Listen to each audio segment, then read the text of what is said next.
కవిత Kejriwal arrest కేవలం ఎన్నికల జిమ్మికి మాత్రమే బీఆర్ఎస్ బీజేపీ ఒకటే అని కాంగ్రెస్ ప్రధానంగా ఆరోపిస్తుంది.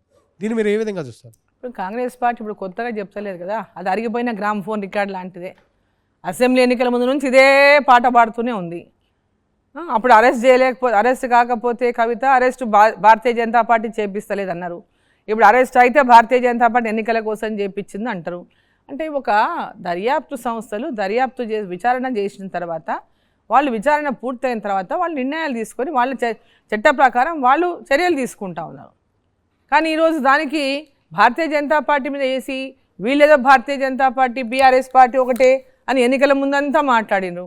అదే నేరేటివ్తోనే అధికారంలోకి వచ్చిండ్రు. 6 గ్యారంటీలు, బీఆర్ఎస్ బీజేపీ ఒకటి, బీఆర్ఎస్ బీజేపీ ఒకటి.